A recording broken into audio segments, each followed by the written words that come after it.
예. 정말 우리 성도님들과 함께여서 아름다운 밤이에요.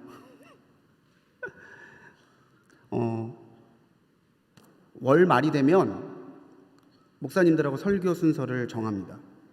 그래서 오늘 금요철에는 제가 설교하기로 정해져 있었는데 담임 목사님께서 교단의 요청을 받고 태국 선교를 가시게 되면서 제가 월삭 예배까지 담당하게 됐어요. 말씀을 연이어 준비하면서 9월의 첫날 월삭에는 축복과 응원을 나누고 싶었고, 오늘 이 금요철야 이 시간에는 하나님 안에서 다시 거룩한 결단을 품었으면 좋겠다라는 마음이 들었습니다. 그래서 오늘 이 금요철의 밤은 오늘 새롭게 결단하는 밤이 되시기를 주님의 이름으로 간절히 축원합니다. 광고 먼저 좀 드릴게요. 우리 사랑하는 이창우 장로님이 하나님의 부르심을 받으셨습니다. 지금 황망함과 슬픔 가운데 장례 절차가 진행되고 있는데 내일 오후 4시에 분당 서울대병원 장례식장에서 우리 입관 예배가 있고요. 주일에도 오후 4시에 조문 예배가 있습니다. 기억해 주셔야 될 게 월요일 새벽 5시 30분에 출간해서 우리 교회 중성전에서 천국 환송 예배를 드립니다. 5시 반에 중성전에 오시면 함께 위로하시고 또 우리 장로님 천국으로 환송해 드리는 예배 같이 드리고 나누실 수 있습니다. 문자 받으셨을 텐데 시간과 장소 착오 없이 잘 참고해 주시고 또 오셔서 함께 위로해 주시고 또 함께 은혜 나누시기 바랍니다. 우리 옆에 있는 분들과 한 번 더 인사하실까요? 말씀으로 은혜 받읍시다. 우리 인사하겠습니다. 말씀으로 은혜 받읍시다. 말씀으로 은혜 받읍시다. 이런 말이 있어요. 사건보다 더 중요한 것은 해석이다. 사건보다 더 중요한 것은 해석이다. 미국의 저명한 정신상담학자인 칼 매닝거가 한 말입니다. 자신이 상담한 사람들을 잘 찾아보니까 그 사람에게 어떤 일이 일어났느냐보다 그 일을 어떻게 받아들이냐가 더 중요한 문제더라는 거죠. 큰일이 딱 일어났는데도 긍정적으로 자기를 추스르고 나가는 사람한테는 긍정적인 결과가 있고, 아무리 작은 일이라 할지라도 그 일에 낙심하고 부정적으로 해석하는 사람은 우울증이나 또 다른 질병에 시달리더라는 말이죠. 중요한 것은 우리 삶에서 일어나는 문제들, 우리 인생 자체를 어떠한 태도로 대하느냐에 오늘 우리의 삶의 모습과 의미가 결정된다라고 하는 거예요. 어떤 일이 일어났을 때 그 일을 대하는 것을 보면 크게 2가지의 태도가 있습니다. 그냥 그렇게 일어난 대로 있다가 그 일에 익숙해지는 거예요. 그래, 내 팔자가 그렇지. 또 이런 일이 일어나지. 그냥 흘러가는 대로 사는 거, 익숙해지는 거예요. 또 다른 삶의 태도는 그 가운데서도 나를 놓지 아니하고 나의 희망을 놓지 아니하고 나를 더욱더 세우고 나를 더욱더 발전시켜서 그 일을 바꾸어가는 능숙함이 있는 사람이에요. 익숙함과 능숙함. 비슷한 말 같지만 그 의미를 천천히 살펴보면 능숙함과 익숙함은 차이가 있습니다. 능숙이라는 말을 사전에서 찾아보면 익숙한 것을 넘어서 능하다라는 표현이에요. 그게 능숙이에요. 익숙해지는 정도가 아니라 그 익숙함을 뛰어넘어서 더 잘 감당하는 게 능숙이죠. 익숙은 어떤 일을 반복하거나 자주 겪어서 서투르지 않다라는 뜻이 있습니다. 그냥 계속 반복하는 거예요. 계속하면서 그냥 그 일에 서투르지 않게 되는 것, 그게 익숙이죠. 그러니까 능숙이 익숙보다 더 큰 개념을 가지고 있는 겁니다. 능동적인 태도로 오늘 내 삶과 또 내 삶에서 내가 감당해야 되는 일들을 해 나가는 거라면 익숙은 수동적으로 되어지는 대로 따라가는 거예요. 함께 교본을 나누는 우리 신학교 동기 목사님들과 코로나 이후의 교회에 대해서 얘기를 나눌 시간이 있었습니다. 근데 그때 한 목사님이 그런 이야기를 하더라고요. 출석도 줄고 재정도 어려워진다. 성도님들도 무엇인가 하려 하기보다는 피하려고만 한다. 그런데 더 큰 문제가 있다는 거예요. 출석보다도 재정보다도 더 큰 문제가 있대요. 그 문제가 뭐냐고 물어봤더니 자기 자신이래요. 목사인 내가 문제돼. 핑계를 댑니다. 코로나니까 어쩔 수 없잖아. 나는 하려고 하는데 이게 안 되잖아. 그런데 그 안에서 점점 그 상황에 익숙해져서 더 시도하려 하지 않고 더 도전하려 하지 않는 자기 자신이 더 큰 문제라는 것을 보게 됐다는 거예요. 그때 제 마음에 들었던 생각이 그거였어요. 과연 나는 익숙한 목사가 되고 있을까? 아니면 능숙한 목사로서 서기 위해 오늘을 노력하고 있을까? 목사님들에게도 동일한 질문을 했어요. 우리 익숙해지고 있을까? 능숙해지고 있을까? 그리고 나서 새벽 말씀을 준비하려고 책상에 앉았는데 잠언 22장 29절의 말씀이 와닿았습니다. 내가 자기의 일에 능숙한 사람을 보았느냐? 이러한 사람은 왕 앞에 설 것이요 천한 자 앞에 서지 아니하리라. 그리고 나서 보는데 오늘의 말씀 시편의 말씀이 떠오르는 거예요. 우리 시편의 말씀 보실까요? 오늘 시편 78편 70절로 72절의 말씀이에요. 제가 읽고 72절만 우리 한 목소리로 같이 읽겠습니다.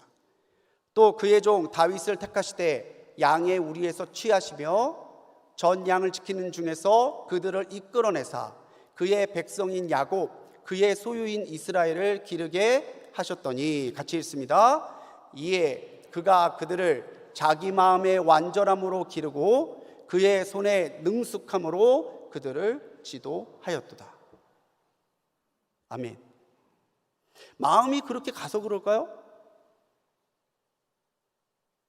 새벽 말씀 잠언의 말씀도 능숙함이었고 오늘 금요철의 말씀을 놓고 묵상할 때에도 주신 말씀이 시편의 이 말씀 능숙함이었어요. 오늘 이 밤에 우리 성도님들에게도 묻고 싶습니다. 여러분들은 능숙하십니까? 아니면 익숙하십니까? 우리가 변함없이 그냥 그렇게 수동적으로 익숙해지는 삶에 머무르지 않으려면요, 우리에게 가장 중요한 한 가지의 전제 조건이 있습니다. 그게 뭐냐면 마음이 새롭게 돼야 되는 거예요. 세상의 모든 만사가 일단 마음에 달렸습니다. 칼 메닝거의 말처럼 사건마다 중요한 건 해석이에요.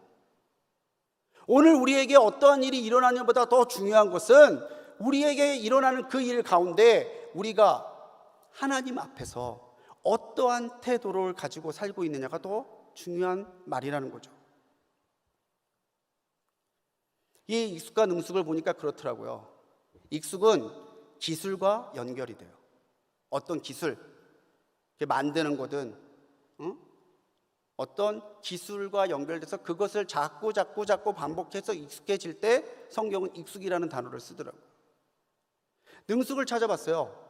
능숙을 보니까 능숙은 마음과 연결이 되더라고요. 마음. 지혜로운 것, 준비하는 것, 가르치는 것. 내가 기술로 대할 때, 삶을 기술로 대할 때는 익숙해질 수밖에 없어요. 그런데 오늘 내게 주신 믿음의 과제들을, 오늘 내게 주신 삶을 하나님 보시기에 나의 마음을 다해 준비해 가면은 오늘 우리는 익숙함에 머무르는 신앙이 아니라 더 능숙해져 가는 신앙이 될 수 있다는 거죠. 오늘 우리 같이 읽은 시편 78편은요 마스길이라는 표제가 붙어 있습니다. 아삽의 마스길. 마스길은 교훈시라는 뜻이에요. 교훈. 우리가 하나님 앞에 신앙으로 어떻게 살 것인가에 대해서 시편의 찬양을 가지고 아삽 자손들이 말할 때에 그 교훈은 뭐냐면 하나님을 경배하는 삶을 살아야 된다는 거예요. 하나님의 영광을 드러내는 삶을 살아야 된다는 거예요. 그러면서 그러한 삶, 하나님의 영광을 돌리고 하나님을 기쁘시게 하고 하나님의 일들을 충성되게 감당하는 그 일에 본이 되는 사람을 마지막 절에서 다윗을 들고 있는 거죠. 한마디로 다윗은 능숙한 사람이었다는 거예요. 삶에 익숙한 채 두는 사람이 아니라, 익숙함에 안주하는 사람이 아니라 그 삶을 거슬러 올라 하나님께서 기뻐하시고 맡겨주신 일들을 감당함에 더더 능숙해져 갔던 사람이 다윗이라는 거죠. 다윗의 능숙함에 대해 설명할 때 오늘 말씀 72절에서는요 다윗이 마음의 완전함으로 그 일을 감당했다고 말하고 있습니다. 마음의 완전함. 이 완전함이라는 단어를 히브리 본문을 찾아보면요 톰이라는 단어를 써요. 외우기도 편하죠. 톰. 이 톰, 완전함이라는 뜻이 있고요 또 성실함, 흠없음 이런 단어 의미들이 담겨 있는 말이에요. 하나님 보시기에 다윗이 온전했다는 거예요. 하나님 보시기에 다윗은 성실했다는 거예요. 하나님 보시기에 다윗은 흠이 없었다는 거예요. 그게 어디에 나타났냐? 다윗의 마음이 하나님의 마음에 합했다라는 거죠. 코로나를 지나면서 가장 약해진 것이 있다면요 우리 마음이에요. 우리의 마음. 하나님을 향한 마음, 교회를 향한 마음, 서로를 향한 마음, 예배를 향한 마음, 사명을 향한 마음이 20년, 21년, 22년 이 3년을 지나면서 우리의 마음이 너무 약해지고 우리의 마음이 너무 흐려지고 우리의 마음이 너무 무뎌졌어요.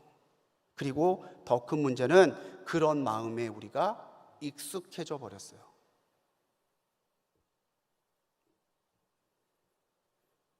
어쩌면은 팀 켈러 목사님이 말씀하신 것처럼 지금 이 시대는 마음을 잃어버린 위기의 시대라는 진단이 딱 맞을지도 몰라요. 우리에게 닥쳐온 위기의 시대, 그게 하나님을 향한 마음을 잃어버렸기 때문에 온 위기의 시대라는 거예요. 성경은 우리가 마음부터 새로워져야 된다고 말하고 있습니다.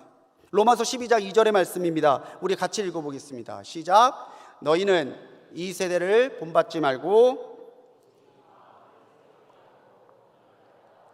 하나님의 선하시고 기뻐하시고 온전하신 뜻이 무엇인지 분별하도록 하라.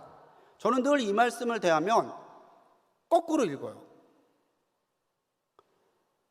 하나님의 선하시고 기뻐하시고 온전한 뜻을 알려면은 우리가 변화를 받아야 되는데 변화는 어디에서 시작되냐? 마음이 새로워지는 데서 변화가 된다는 거예요.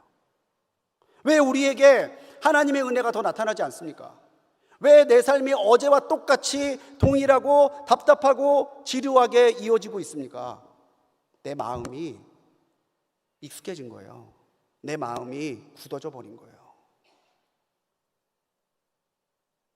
가끔 우리 성도님들 기도하실 때 가슴을 치면서 기도하시는 분을 봅니다. 가슴을 왜 치실까요? 답답함이에요. 답답함. 식어져 버린 내 마음에 대한 답답함.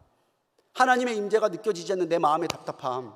그럼에도 불구하고 이것이 문제인 줄 모르고 하나님 앞에 더 이상 구하지 아니하고 변하지 못하는 우리의 마음에 애통함을 느끼며 가슴을 치며 울면서 기도하는 거잖아요.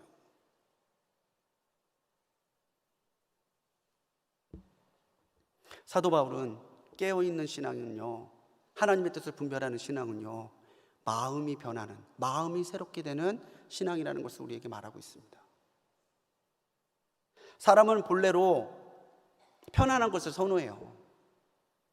특히 우리 한국 사람들은 아랫목 습관이 있는 것 같아요. 습관적으로 어디가 아랫목인가를 찾아요. 가정에서도 어디가 아랫목인가? 요즘에는 아랫목보다는 가정에서 소파인 것 같아요. 소파에 누우면 그렇게 편해요. 그렇게 좋아요. 서면은 앉고 싶고, 앉으면 눕고 싶고, 누우면 자고 싶어요. 우리는 천성적으로 자꾸 익숙함을 찾아가려는 습관이 있다는 거죠. 그런데요, 그 익숙함을 거부하기 시작할 때, 우리가 그 익숙함을 벗어날 때, 그 익숙함을 내려놓고 불편하지만, 힘들지만, 아프지만 익숙함을 떠나갈 때에 우리는 도리어 하나님 앞에서 마음이 새로워지고, 새로워진 마음을 통해서 점점 더 능숙해져 가는 것을 체험할 수 있다는 거죠. 마음을 새롭게 하려면요, 우리의 마음을 새롭게 하시는 성령님과 연결돼야 돼요. 왜 우리의 마음이 익숙해져 갈까요? 왜 우리의 마음이 굳어져만 갈까요? 성령님과의 연결이 끊어져서 그래요. 요즘에는 와이파이가 대세죠. 선으로 연결 안 돼 있어도 와이파이로 연결이 되면 어디에서든 음악도 들을 수 있고 영화도 볼 수 있어요. 근데 와이파이가 끊어지면 못 보죠. 못 듣죠. 우리가 성령님과 연결되어 있다면요, 우리의 마음은 새로워집니다. 성령께서 익숙해지도록, 성령께서 굳어지도록 내버려 두지 않으세요. 어떻게든 자극하시고, 어떻게든 변화시키시고, 어떻게든 새롭게 만들어 가시도록 역사하신다는 거예요. 다윗도 범죄했었잖아요. 다윗도 나태했었어요. 다윗도 실수했었어요. 그렇지만 다윗은 그때에 변명치 아니하고 피하지 아니하고 나를 새롭게 해달라고 말하고 있습니다. 시편 51편 10절 말씀에서 다윗의 기도가 나오죠. 하나님이여, 내 속에 정한 마음을 창조하시고 내 안에 정직한 영을 새롭게 하소서. 이것이 오늘 우리의 기도가 돼야 돼요. 하나님과 연결될 때, 성령님과 연결될 때야 우리는 비로소 정한 마음이 창조됨을 체험합니다. 우리의 영이 정직해져 가는 것을 체험할 수 있다는 거예요. 왜? 성령께서 우리를 새롭게 하시니까. 그렇게 새로움을 택할 때에, 성령님이 내 마음을 새롭게 할 때에 우리는 이전에 익숙했던 자리를 벗어나 하나님이 사용하시고 하나님이 신뢰하시는 능숙한 사람으로 변화되어 갈 수 있습니다. 새로운 마음이란 정한 마음이 되는 거예요. 정결한 마음. 정한 마음이란 하나님이 보시기에 합당한 결단과 생활이 있는 것이 정한 마음, 정한 마음의 삶이죠. 마음이 부정한 사람은 그 삶도 부정해요. 근데 마음이 정하면요, 그 사람의 말도 행동도 정결해질 수밖에 없어요. 하나님이, 성령님이 이미 그 마음을 정결하게 바꿔놓으셨으니 그 마음을 따라 나타나는 생활과 생각도 다 정결하게 되는 거죠. 우리가 정결해지면, 정한 영이 되면 우리는 하나님을 새롭게 체험합니다. 내가 알고 있다고 생각했던 그 하나님이 아니라 내가 몰랐던 하나님을 새로 만나고 체험하게 된다는 거예요. 지난주에 저와 함께 박사원에서 공부했던 여자 목사님을 만났어요. 이번에 학위 논문이 통과됐다고 그래서 우리 같이 식사 하나 하자고 이렇게 모여서 식사하고 있는데, 같이 모여있는 목사님들 식사하고 있는 자리에서 이 여자 목사님이 오셨는데 너무 야유인 거예요. 정말 너무 야여서 왔어요. 너무 깜짝 놀라서 다들 논문 쓰다가 너무 힘들었냐고, 어쩜 이렇게 말랐냐고 그랬더니 그 여자 목사님이 자기 이야기를 하시더라고요. 원인 모를 병이 자기한테 왔대요. 건강검진을 하고 정밀검사를 해도 원인이 나타나질 않아요. 근데 계속 체중은 줄고 기력은 없고, 심지어는 정말 책 한 권도 글자 하나도 보지 못할 만큼 신경이 쇠약해져 버리더라는 거죠. 의사도 너무 당황하더래요. 이런 케이스는 처음 본다고 그러더래요. 의학의 도움을 받지 못하니까 설교도 못하고 사역도 힘들고 아무것도 못하는 상황이 되니까 자기가 성경을 읽게 되더랍니다. 다시 읽게 되더랍니다. 사실 자기가 목사지만 자기는 질병을 고치시는 하나님은 믿었대요. 하나님은 병을 고치실 수 있는 하나님이지. 그런데 그 하나님이 죽은 자도 살리시는 하나님이시라고까지는 믿지 못했대요. 그래서 설교를 할 때에도 하나님이 이 병을 고치십니다는 담대하게 설교하는데 죽음에 대해 설교할 때에는 자기도 모르게 연약해졌다라는 거예요. 그런데 병상에서 말씀을 읽고 다시 읽는데 예수님이 나사로를 살리신 그 장면을 읽을 때 자기 마음에 충격이 오더래요. 그때 울면서 그렇게 기도하셨답니다. 하나님, 나의 주님, 나사로야 나오라 말씀하신 것처럼 제게도 말씀해 주십시오. 아무개야 나오라 그렇게 제게도 말씀해 주십시오. 자유롭게 놓아 다니게 하라 하신 것처럼 내게도 명하셔서 자유롭게 놓아 다니게 해달라고 기도하시는데 그 순간에 자기 심령에 하나님이 나사로를 살리셨구나. 우리 주님 예수님이 죽은 자도 살리시는 능력의 주님이시나가 새롭게 믿어지더라는 거죠. 그랬더니 자기의 심령이 그때부터 회복이 되더래요. 그렇게 회복되다 보니 논문도 쓸 수 있고 다시 설교도 할 수 있게 됐는데 설교할 때에 자기는 이제 담대하게 선포할 수 있다는 거예요. 우리 하나님은 죽은 자도 일으키시는 생명의 능력의 하나님이십니다라고 자기는 설교할 수 있게 됐대요. 왜요? 성령님이 그 마음을 새롭게 바꿔놓으신 거예요. 그것까지 믿어지도록 하나님이 바꿔놓으신 거예요.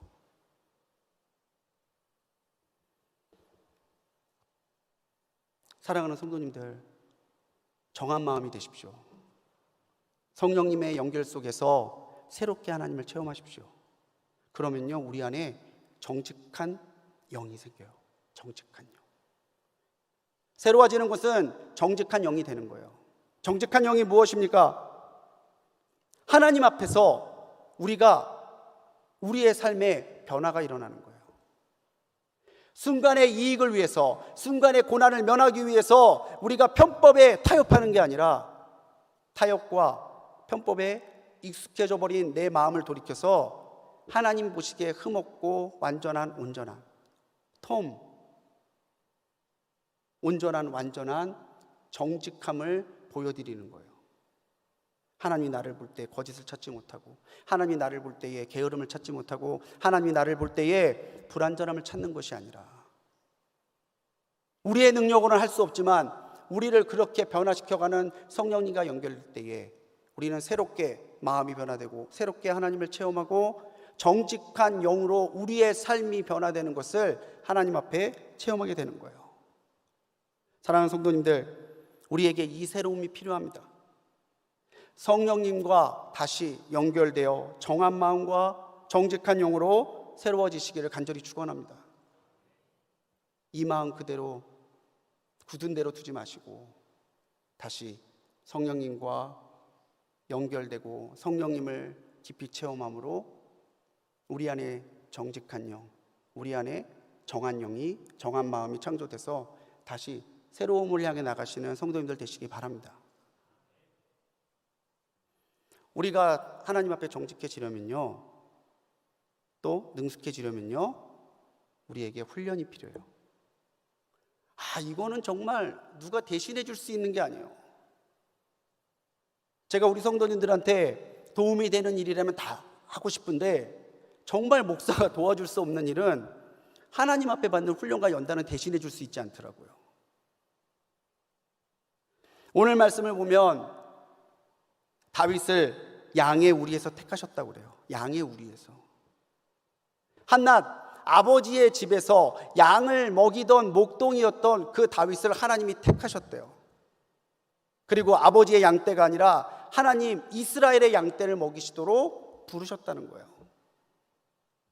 다윗의 업적과 다윗이 누린 영광은 하나님께서 택하셨기에 받을 수 있었던 은혜죠. 그런데 우리가 이것도 다시 한번 생각해 봐야 돼요. 택하신 것이 하나님이시지만 하나님이 왜 다윗을 택하셨을까를 생각해 봐야죠.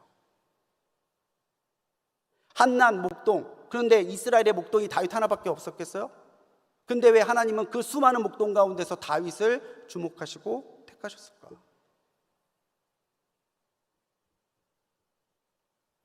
다윗이 하나님 앞에 택함받은 것은 요행이나 또는 로또 같은 복권같이 당첨됐다고 볼 수 없습니다. 다윗이 택함받은 이유가 있다는 거죠. 다윗은 준비된 사람, 훈련받은 사람이었기 때문에 그래요. 다윗이 골리앗과 싸우기를 청할 때 만류하는 사울 왕에게 다윗은 이렇게 대답합니다. 사무엘상 17장 34절 35절이에요. 주의 종이 아버지의 양을 지킬 때에 사자나 곰이 와서 양떼에서 새끼를 물어가면 내가 따라가서 그것을 치고 그 앞에서 새끼를 건져내었고 그것이 일어나 나를 해하고자 하면 내가 그 수염을 잡고 그것을 쳐 죽였나이다. 글로 읽으니까 안 와닿죠. 여러분 에버랜드 가셔서 사파리 가보신 적 있으세요? 저는 한번 가봤는데 곰이 가까이 오더라고요. 그랬더니 이제 곰이 일어나면은 하이파이브를 해주래요. 갑자기 곰이 확 일어나는데 곰하고 떠는데 곰 발은 이만한데 제 손은 요만해요.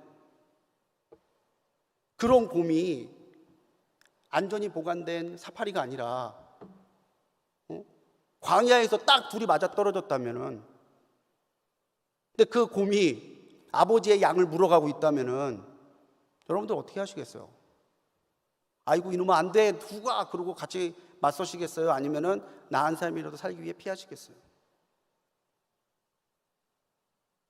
양떼를 위해 위험을 무릅쓰고 곰과 사자와 싸우면서 용기와 싸우는 법을 연습했던 목동이 다윗이에요. 물려가는 양을 그대로 두지 아니하고 쫓아가서 찾아왔던 사람이 다윗이에요. 그 마음을 보시고 하나님께서는 저렇게 양떼를 지키는 다윗이라면은 내 양떼 이스라엘도 잘 지키겠구나 보셨다고 그렇게 판단하셨고 그렇게 택하셨다는 거죠. 또 다른 일화가 있죠. 사울이 하나님의 부르신 악신에 시달려서 괴로워하고 있을 때에 신하들이 왕 사울을 위해서 방법을 찾습니다. 다윗이라는 소년이 있는데 이 소년이 그렇게 수금을 잘 타고 찬양을 잘한다더라. 수금을 타면은 왕의 마음이 조금 가라앉지 않을까. 근데 가라앉는 정도가 아니에요. 다윗이 와서 수금을 타기 시작하면 사울이 어찌하지 못했던 그 악신이 물러가고 사울의 마음이 상쾌해지는 역사가 일어났다는 거죠. 물론 수금을 능숙하게 연주했다는 뜻일 겁니다. 그런데 단지 듣기 좋게만 연주했던 게 아니라 다윗의 연주에는 악신이 물러가는 능력이 있었어요. 과연 그러한 연주가, 과연 그러한 영권이 하루아침에 됐을까요? 들판에서 다윗은 그렇게 수금으로 하나님을 찬양했어요. 하나님을 찬양하는 마음, 그의 하나님을 향한 그 순수한 마음이 하나님께서 주시는 은혜를 입어서 악신도 물러가는 권세 있는 찬양이 된 거죠.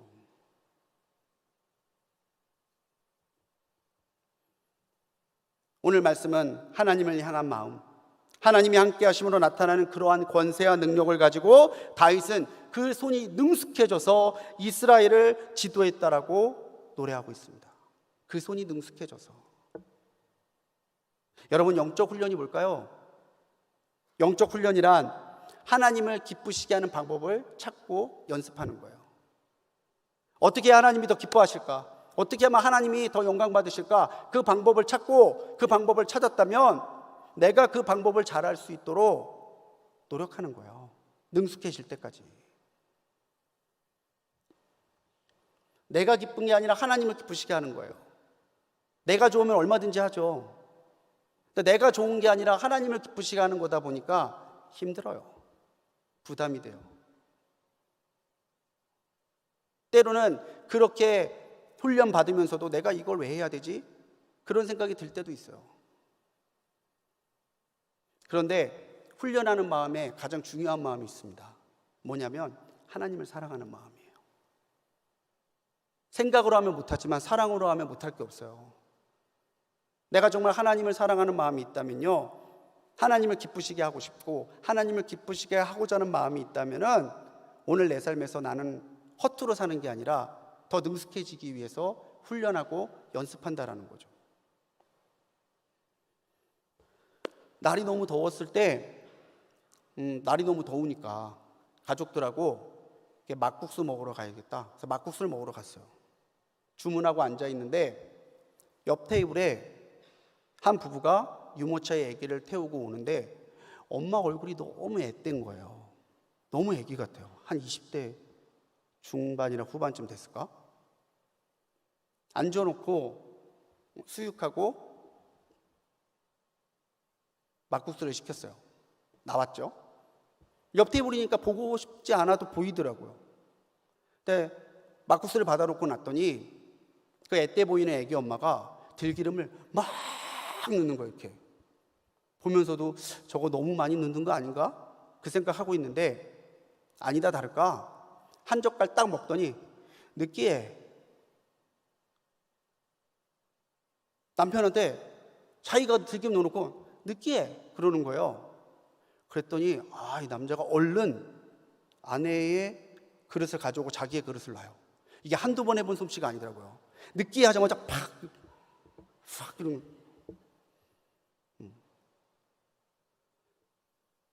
두 번째는 수육이 문제였습니다. 수육을 가져오더니 또 아내가 그래요. 여보, 뼈. 얼른 그 뼈를 가져오더니 자기가 다른 고기를 딱 놔줘요. 저도 아들만 둘이잖아요. 마음이 좋지는 않더라고요. 내가 얼마나 아내를 위하고 살았으면 이게 그렇게 능숙하게 되는지. 근데 그때 유모차에 자고 있던 아기가 으엥 하고 우는 소리가 들렸어요. 시끄러우니까 깼나 봐요. 그랬더니 이번에는 그 앳돼 보이는 엄마가 느끼하다고 그러고 뼈 있다고 그랬던 엄마가 엄마 있어 이러더니 손을 놓고 토닥토닥 해주니까 아기가 조용해요. 다시 잠든 거겠죠? 그런데 이거 하던 남편이요 신경도 안 써요. 자기 막국수만 먹고 있는 거예요. 제가 그걸 보면서 뭘 느꼈는지 아세요? 사랑하는 사람한테는 하는구나. 사랑하는 사람한테는 들기름 넣을 줄 알지 바꾸지 못했던 그 엄마도 엄마더라고요. 아기가 우니까 능숙하게 재우더라고요.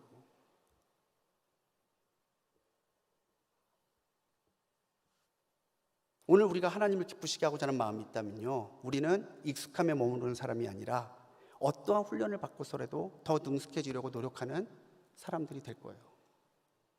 여러분 어떤 훈련을 지금 하고 계십니까? 저는 남편을 대하면서 인내를 연습하고 있어요. 저희 교회 권사님 한 분은 남편 저장 이름이 기도 제목이더라고요. 핸드폰에 기도 제목이라고 떠가지고 누구세요? 했더니 남편이에요. 그러더니 여보 그러는데 저는 철렁했어요. 무엇을 연습하시고 하나님을 기쁘시게 하기 위해서 무엇을 훈련하고 계십니까? 연말이 되면 공천위원회에서 직분 대상자의 신앙 이력을 교구에서 요청을 해요. 이분이 권사로, 집사로, 장로로 합당하신가? 신앙 이력을 제가 쭉 뽑아보면 훈련 양육란이 텅 비어 있는 분들이 있습니다. 그냥 텅 비어 있어요. 양육란이. 그런데 어떤 분은 보면 칸이 모자르는 분들이 있어요. 세상에 이 훈련도 받으셨네? 세상에 이 양육도 하셨네? 지금도 우리가 어떤 신앙을 살아오고 어떤 훈련을 받았는지는 알려면 알 수 있습니다. 그런데 우리가 하나님 앞에 갔을 때 우리가 하나님을 기쁘시기 위해서 어떤 노력을 했고 어떤 훈련을 받았는지가 안 보일 것 같으세요? 이제 9월 새롭게 양육과정이 개설돼서 시작이 돼요. 양육을 개설합니다. 신청하세요. 훈련받기 위해서 오십시오. 안 듣는 분은 안 들으세요. 그런데 우리 훈련 받아야지 능숙해져요. 하나님은 준비된 일을 찾으십니다. 그리고 준비된 일을 택하십니다. 그리고 준비된 일을 통해 역사하십니다. 우리 하나님을 기쁘시게 하기 위해, 하나님을 더 사랑하기 위해 훈련 받으십시다. 그렇다면 하나님이 우리를 택하시고 우리를 통해 더 놀라운 일들을 이루어 가실 줄 믿습니다. 우리가 익숙하지 아니하고 능숙하려면요, 마지막으로 제가 여러분들에게 드리는 결단의 제목은 헌신하시라는 거예요. 능숙해지는 곳에는 경험이 필요합니다. 처음에는 다 미숙해요. 못해요. 그런데 하다 보면, 감당하다 보면 점점 더 능숙해져요.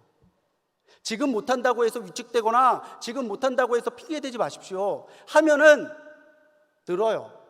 하면은 능숙해져요. 처음부터 장로님이셨겠어요? 처음부터 권사님이셨겠어요? 처음부터 교사였겠어요? 처음부터 드럼 저렇게 잘 치셨겠어요? 하다 보니, 하나님을 위해 일하다 보니 능숙해지는 거예요.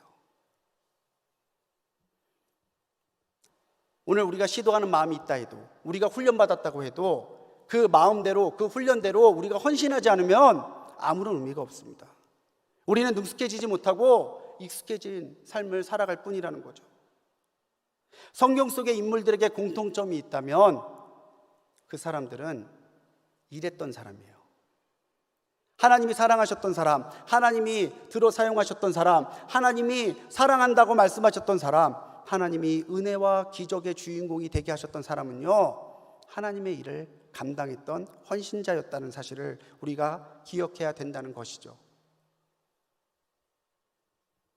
위대한 영국의 선교사 윌리엄 캐리는 하나님을 위해 위대한 일을 기대하라, 그리고 위대한 일을 시도하라 라고 말했어요. 인도를 품고 선교하러 가려고 하는데 주변에서 말립니다. 야, 인도 선교가 얼마나 힘든데 가려고 그래. 아니에요. 그래도 우리 인도를 위해 선교해야 돼요. 그랬더니 한 나이 지긋한 목사님이 일어나서 꾸짖었대요. 자네 좀 앉으라고. 하나님이 인도를 복음화시키기 원하시면 당신 아니어도 방법이 있을 거라고. 근데 그때 캐리가 했던 말이 그거라는 거예요. 여러분, 하나님을 위해 위대한 일을 시대해야 됩니다. 그리고 우리가 하나님이 위대한 일을 하실 것을 기대해야 됩니다. 우리는 기대만 하고 있지 않습니까? 우리는 상상만 하고 있지 않습니까? 그런데 그 기대만큼, 그 상상만큼 여러분 시도하고 계십니까?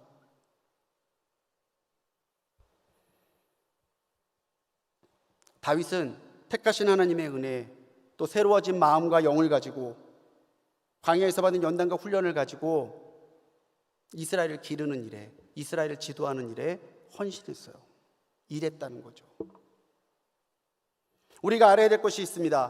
헌신하는 사람은 더 능숙해집니다. 그리고 그 능숙자가 헌신할 때 하나님은 위대한 일을 이루어 가신다는 거죠. 위대한 일을 꿈꾸는 자에게는 하나님이 비전을 주세요. 근데 위대한 일을 시도하는 자에게는 감당할 수 있는 능력을 주세요. 헌신해 보지 않고서 하나님의 일을 말할 수 없습니다. 그런데 헌신해 본 사람은 하나님의 일하심을 보고 하나님의 일하심을 체험하고 하나님의 역사를 경험해요. 한때 한국 교회에 새로운 바람을 일으켰던 제자 교육이 있었어요. 너도 나도 교회에서 제자 교육 할 때. 근데 그 제자 교육의 가장 큰 문제점으로 지적되는 것이 뭔지 아세요? 훈련받은 제자들이 일을 안 해요. 제자 훈련 다 맞춰놓고도 아무 일도 안 해요. 그래놓고 제자 훈련 받고 있는 사람들한테 가서 그래요. 제자 훈련 몇 개야? 아유, 100몇 개, 나 20몇 개야. 해병대도 아니고.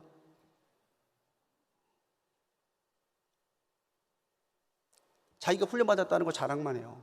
자기가 훈련받았다고 생색만 내요. 그런데 우리가 알아야 되는 건 제자는 훈련받은 대로 일하는 사람이라는 거예요. 훈련만 받은 사람을 제자라고 하지 아니하고 훈련받은 대로 헌신하는 사람이 되어야 비로소 그 사람이 주님의 제자라고 인정받는 사람이 된다라고 하는 사실입니다. 우리가 다음 세대를 위해서 간절히 기도해야 될 제목이 여러 개 있지만 우리가 정말 간절히 기도해야 되는 건요, 우리 다음 세대들이 헌신하는 세대가 되게 해달라고 기도해야 돼요. 그러려면 우리가 먼저 본이 돼야 돼요. 우리가 먼저 헌신하는 것에 앞장서야 돼요. 근데 자녀들이 헌신하려고 그러면요, 부모님이 하지 말아요. 야, 힘들어 하지 마. 응? 너 아니어도 할 애들 있어, 하지 마. 헌신을 잃어버린 세대에 하나님께서 찾으실 수 있는 영광과 비전이 뭐가 있겠습니까? 오늘 나는 하나님을 위해서 어떤 헌신을 하고 있습니까? 오늘 우리는 교회에서 어떤 역할을 감당하고 있습니까? 물론 예배하는 것도 귀한 사명이죠. 예배 자리를 지키는 것 정말 중요한 사명이죠. 이제는 익숙한 TV 앞을 떠나서 다시 내가 기도하고 예배하는 성전의 내 자리를 찾아오실 때가 되기도 했어요. 그런데 자리에 앉아 있는 것만 중요한 게 아니고 이제는 내가 일을 해야 된다는 거예요. 헌신해야 된다는 거예요. 여러분, 가정을 생각해 보십시오. 아버지가 아버지의 일을 안 해요. 어머니가 어머니의 일을 감당하지 않아요. 그럼 그 가정에 소망이 있겠습니까? 성도가 성도의 역할을 감당하지 않아요. 과연 그 교회의 역사가 일어나겠습니까? 우리 이제 그만 충전합시다. 배터리도 과충전하면 폭발해요. 우리 이제 그만 좀 쉽시다. 휴식도 길어지면 마귀가 파고드는 틈이 돼요. 코로나 3년 충전하고 쉬었으면 충분하지 않았을까요? 이제 우리가 다시 팔을 걷어붙이고 헌신의 자리로 나갈 때 우리 교회에는 새로운 역사가 일어나고 우리는 익숙한 사람들이 아니라 능숙한 제자가 되어 하나님의 일들을 더 힘있게 감당하는 주님의 사람들로 서갈 줄 믿습니다. 오늘 9월의 첫날입니다. 오늘부터 여러분 9월을 또 한 달 사셔야 될 거예요. 그런데 여러분 익숙한 채 사시겠습니까? 아니면 더 능숙한 삶을 향해 나아가시겠습니까? 저부터 익숙한 목사가 아니고 능숙한 목사가 되기 위해 노력할게요. 자꾸 하려던 대로 하지 말고 안 하던 것도 한번 해보는 목사가 되보려고 노력하겠습니다. 성령 안에서 우리의 마음이 정한 마음과 정직한 영으로 새로워지고 우리가 하나님을 기쁘시게 하기 위해 훈련받는 일에 다시 매진하고 내가 새로워진 마음과 변화된 내 삶을 가지고 정직한 내 삶을 가지고 훈련받은 대로 헌신할 때에 우리 안에 다시 능숙함의 역사가 일어나고 다시 하나님이 위대한 일을 시도하고 기대하도록 만드시는 놀라운 일들이 우리 교회와 우리 성도님들의 삶과 가정에 넘치게 되기를 간절히 축원합니다. 정말로 오늘 다시 새로운 마음으로 결단해서 익숙한 우리들이 아니라 성숙한 우리들이 되어 하나님을 더욱 기쁘시게 만드는 우리 모두가 되기를 주님의 이름으로 간절히 축원합니다.